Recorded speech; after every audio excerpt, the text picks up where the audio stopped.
Okay, it's underneath my image, so I'm just going to click on that.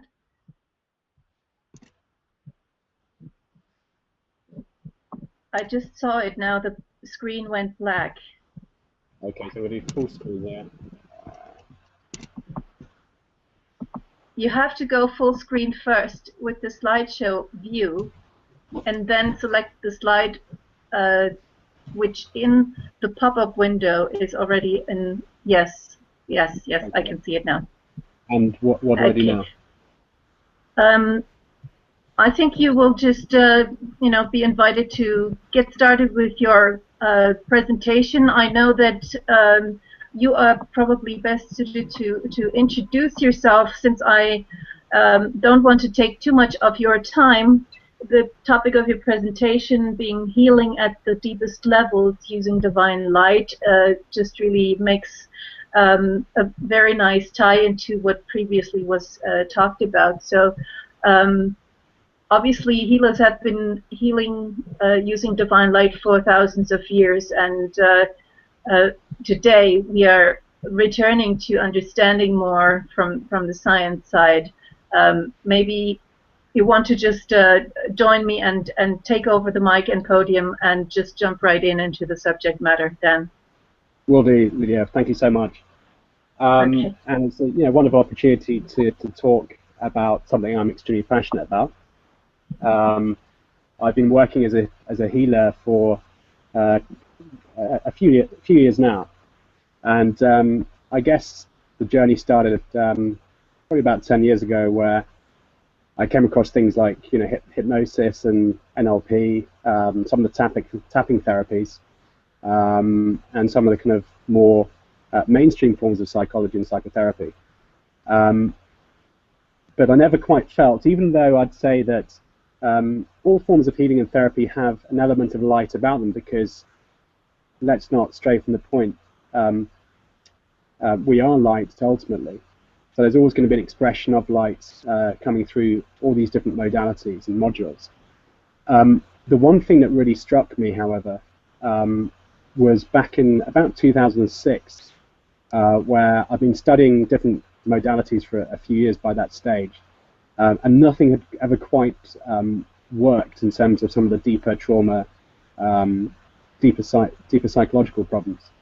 As I said, I've been using a lot of the kind of tapping techniques, and I felt that a lot of the therapies I was using were brushing the surface and were giving temporary relief without really getting to the root of the issue. So the very first time, I suppose, I found an esoteric form of healing through, I'd say, the paradigm of, let's say, a shared consciousness, was back in 2006, where I just finished reading the book. You might have heard of the guy. He's pretty good at self-marketing, a chap called Joe Vitale, who had written this wonderful viral piece of anecdotal storytelling about a Hawaiian former psychotherapist who said the same thing, that psychiatry does not work, and he deployed a more esoteric form of ancient healing from Hawaii called Ho'oponopono. Everyone's heard of this by now, but he was able to heal a ward full of mentally unwell criminals by not meeting them. Simply by studying their case notes and releasing all the judgments and the resistance, the pain, the fear, the disgust that was coming up in him as he was reading these people's case notes. And as he was releasing the judgments on these people, so they were being slowly healed, and to a point where the ward closed down because they were all perfectly fine. So I started using this technique. I actually studied with him. He gave a seminar in the UK, and I studied with this guy, Dr. Hugh Len, and learnt some of his techniques. And sure enough, I was on holiday with someone back in 2006, and visiting a friend. And unfortunately, she was just traveling in her car, and we got out the car, and she banged her young daughter's or trapped her daughter's head in the door. It wasn't too hard, but the daughter's about 2.5 years old, and it gave her a fair old whack on the cheekbone. And my mum, who was there with me at the time, and her mother, of course, were the kid was shocked, but wasn't really crying. But then the two mothers saw what happened and quickly ran over there, and were expressing a lot of grief. Like, just go, "Oh my God, this is terrible." As the grief was expressed, so the child started crying a lot, whether she wasn't crying before. So I, having learned this Ho'oponopono, started clearing the pain within me, clearing the angst and this whole feeling, this whole that must be awful feeling out of myself, using a particular mantra that I was using at the time, which I think was something like "Thank you" and "I love you." And as I cleared it in me, the daughter stopped crying immediately. Now, what was striking about that was that that's all very well, but 3 hours later, the daughter, the cheek suddenly swelled up and the bruise got very big again. And we're sat in the living room, and as the bruise increased, my mother and her mother started going, "Oh dear, poor girl, it must be so painful." And of course she started crying again. And I said, "Look, come on, we know the drill now." So I started clearing on her again. We call it clearing on something. So I cleared the feelings, imagined or maybe psychically picked up out of myself, and as I cleared it out of me, again, the swelling went down immediately. And of course, everyone was quite astounded, but I always felt that that's exactly how it should be, without quite knowing why, because I hadn't really studied a lot of the esoterica that I have at that time. Can I just check, Lydia, can you still hear me okay?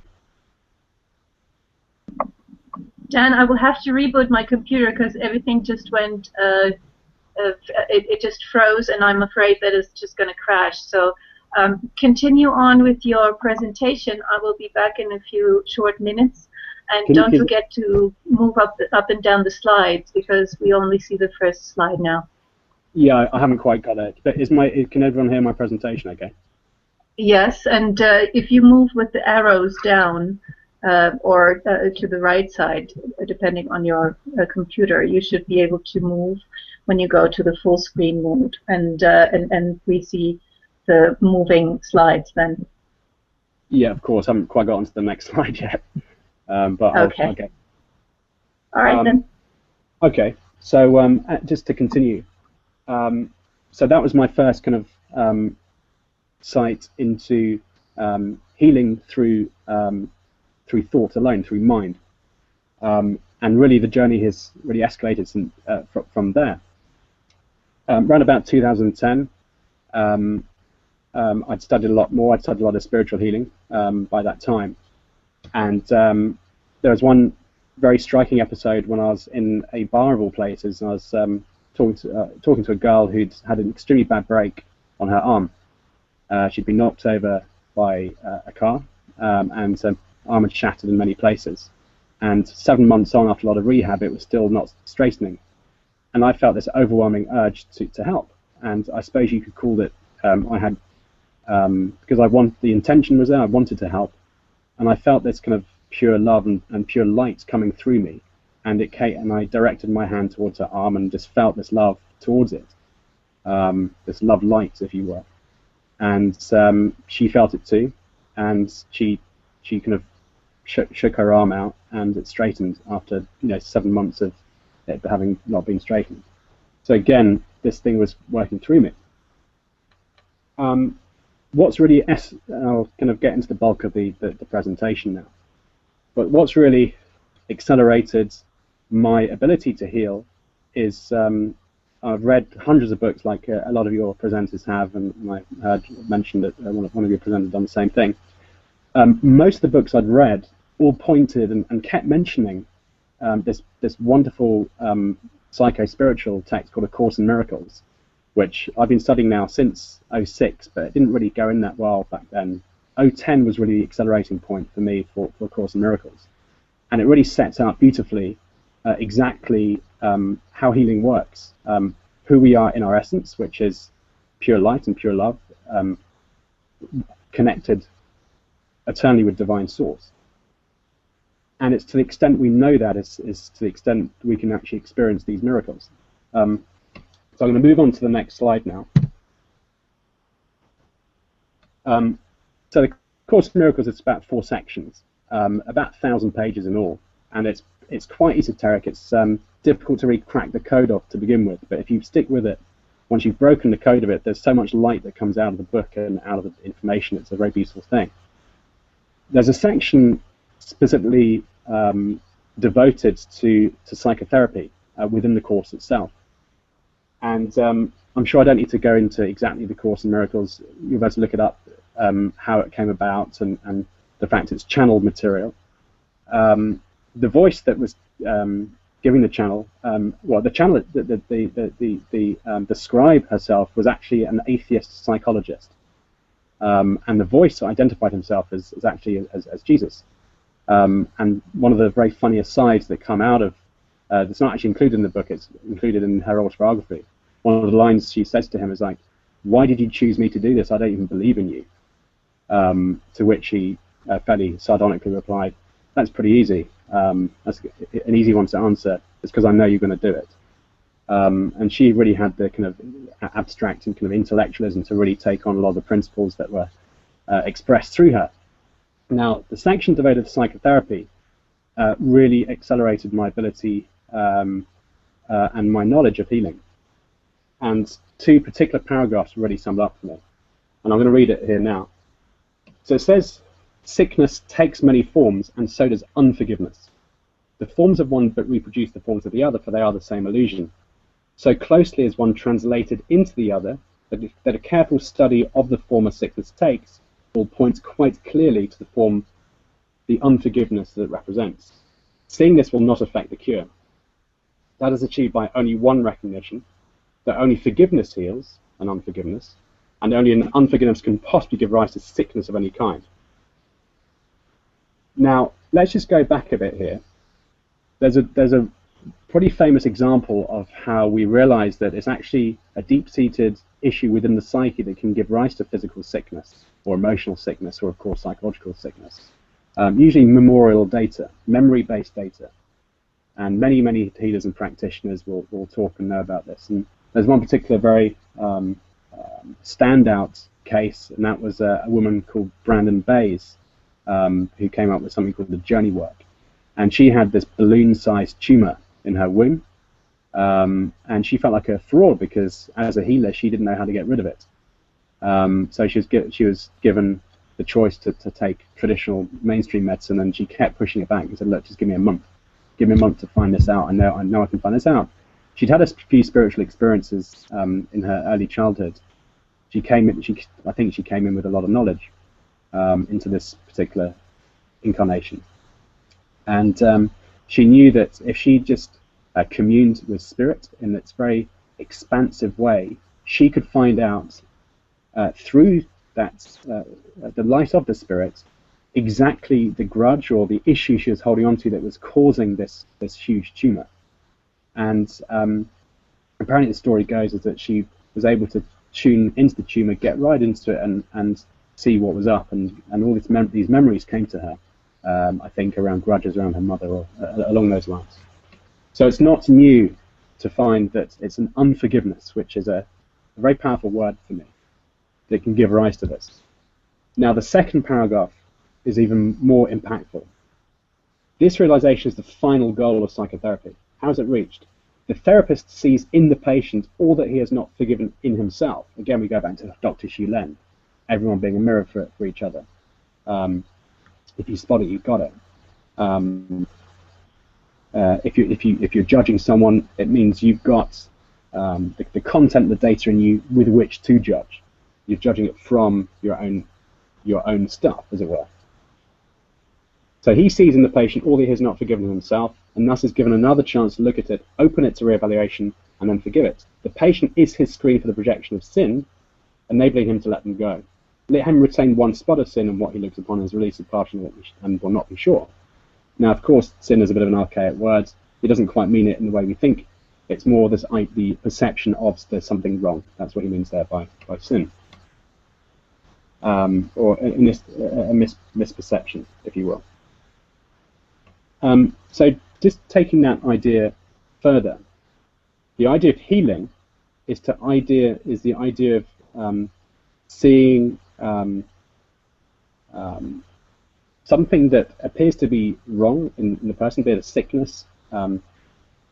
If it's judged as such, we're not going anywhere. The sickness will remain. When we see him as he really is, which is pure light and divine love, then the healing through entrainment or through whatever scientific principles you want to adhere to it, can take place. Now, the natural corollary of this is the natural essence of the client and patient. Now, when I'm doing the healing, I'm pretty well steeped in the Course in Miracles. I can see it works time and time again, the healing principles that come from it.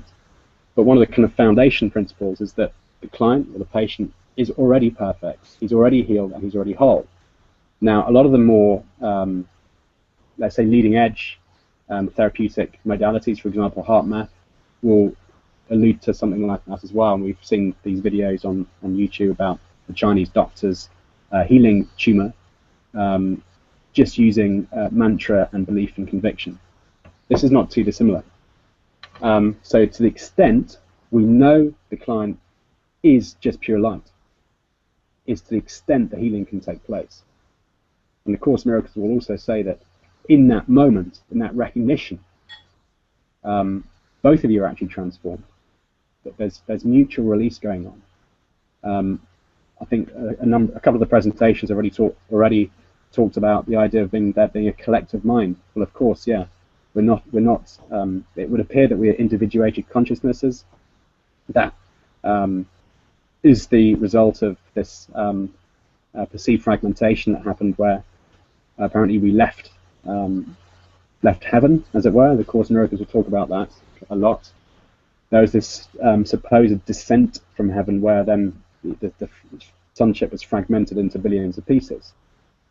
But that fragmentation is not exactly true. What's actually in play is the mind of God, which is pure love. And to the extent we can keep coming back to that and know it, not just conceptually, but really experience it, wonderful things take place. So what I tend to do when I'm in a healing session, there's a real distinct experience where you are with someone in pure beingness, where you drop into the light quotient, as it were. It's a technique that I kind of learned from an awakened being, a chap called Steve Ford, who's based near me here, near London. And he had the big awakening in '99.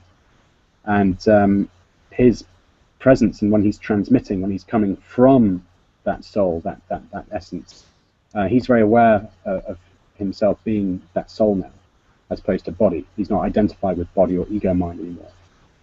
When he sits with you and he's able to transmit that essence, it's a very beautiful, palpable, and very powerful thing. And so I've learned again from him how to drop into this frequency, this pure beingness, and it's essentially something that's done more or less through the heart center, where one experiences divine peace, divine love, and to see from that, to see from heart, to see from God, essentially. So when I'm dropping into the light with the person, they go very shimmery. I can start, when I'm connecting with them in that way, I can start seeing the energy field. The longer you keep in that position, their body changes. You don't see them as body, really. You see the body as more like a holographic expression, or a hologram. And instead you're just really experiencing them. You don't really see them so much anymore. It's more of an experience of this absolute beauty. It doesn't matter who's in front of you. If you slot into that way of seeing and way of being, what is there presented is just something of absolute beauty. And they can feel it too. They can feel how you're experiencing them. And they've often said I don't know what you're doing, but this feels extremely good, or they get very floaty, or they drift off, or they go into these wonderful reveries. Um, um, and another kind of nice side effect of this is that you can start feeling, not only you burning off a lot of their kind of ego machination as you're dropping into the light with them in that way.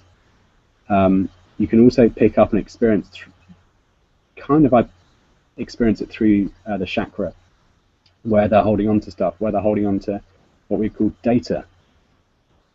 So you call it what you want, cellular data or memorial data rather. And essentially, again, these are just grievances from the past. So the more I can tune in that kind of way, in that kind of light-based way, the more I can feel and experience exactly where their blocks are. I'll come to that next bit.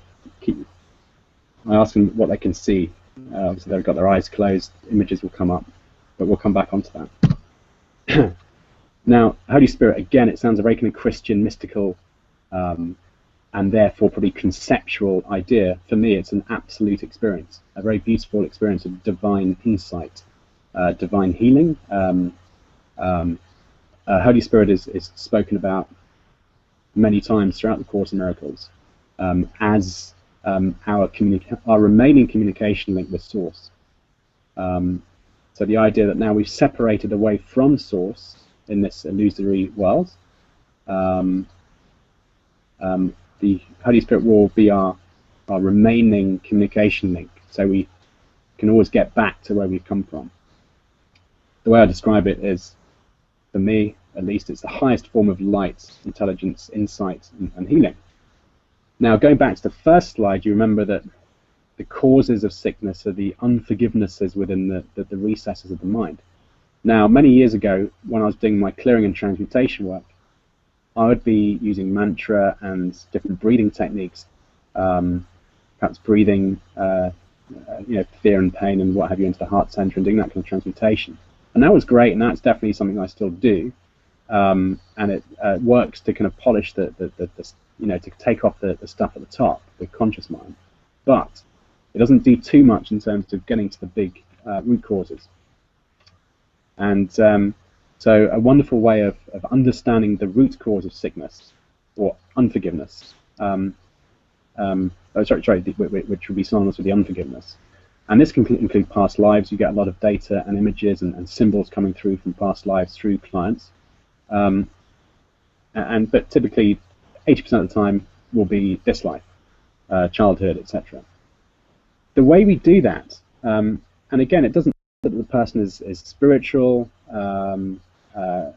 religious in any way. I'd consider myself probably a lot more spiritual than religious, for what it's worth. I just ask them to go with it and ask the question, and I explain exactly who Holy Spirit is and that it's a divine part of their mind and our mind. So it's not the therapist's. He doesn't have ownership of it. It's a shared experience. So I ask the client, whatever his issue might be panic attacks or social phobia, sciatica, it could be anything. He simply, as pure awareness, I ask him to float into the issue, and then using this kind of tone of like a childlike sense of inquiry, just ask the Holy Spirit and say, Holy Spirit, what is it I need to forgive here? Then ask them simply to wait for the response to come to them. And I don't want them to second guess what it might be. Often they won't have a clue. And then what will bubble up is typically be the form of images, and with that probably a re-experience of how it felt at the time, to a degree, not too severe. And I'll kind of be there with them to make sure I can take any edge off the pain. But the images given are typically memories from childhood, memories that have probably been not even thought about for 30, 40, 50, 60 years, and certainly not considered before as being the cause of the issue in play. I'll give an example at this point. I had a guy with sciatica come to me. He was barely mobile. He found it extremely difficult to work to walk. He's on a couple of crutches, I think, at least one crutch, and moving was very difficult for him. And before he arrived, I just had the distinct feeling that this wasn't a physical issue. That I felt that this was like a trauma or an emotional issue. And I asked him to float into this severe pain he was experiencing. And I think I asked him to ask Holy Spirit what is it he needed to forgive, or some phrase along those lines. In fact, I think I just asked a sequence of questions, knowing I was leading him to the root. And so what came up for him, the image that came, was that exactly where the sciatica was, around the top of the buttocks and down the right back of the right hand side of the leg, the memory came of about being aged about 5 years old, of being severely beaten by his father. And in fact, the memory was that he hadn't been doing anything wrong. He'd probably just been playing about or singing or making a bit of noise, and it triggered his dad's anger. And his dad barged him into the parents' bedroom and started beating him. Now, a shock like that is highly, highly traumatic. When we refer back to it 40, 50 years on, it's not. However, in the paradigm, or in the milieu of a healing environment where we're tuned in and we're floating back to those times, it is very traumatic. And the guy was just it was howling in tears for good 10, 15 minutes, which is good. It's wonderful. We pressed the wound, we've opened the wound, and we're showing the wounds to the light. Now, as we were traveling into that, the primal wound, as it were, or the sacred wound, if you will, I was obviously mindful to keep bringing light into the experience, in order to keep, because he was telling me what the image was, and then I kept bringing light into the image. As we bring light into the image, and this light, because we've asked the Holy Spirit what the issue is, we can use his light. That then clears the image, and either just wipes it clean entirely, or what can also happen quite a lot is that a new image will be given, or a new insight. In this case, what happened was he could see very clearly there had been a pre-agreement between his father and himself that was going to happen, in order for sooner or later that they would both come together closer, and to know themselves and each other as perfect love, despite and probably because of what had happened. So the note there is that father, the soul contract to grow in love. So that's a pre-agreement. Another images you might find is, I was dealing with someone with very bad shyness and social phobia, a lot of fear. We floated into it. We asked the Holy Spirit what the unforgiveness was, and it was just a very, very extremely angry mother that made her life extremely difficult. The first kind of was 15, 20 years of her life. So specific images came up. I then brought the light in directly into those images, because it's those images that are that have the echo into the present day, causing the dissonance, causing the distortions in perception, causing the illness and sickness. So we can go back and trace this into the root cause, into these images. As they happened, it's like laying something down into a CD or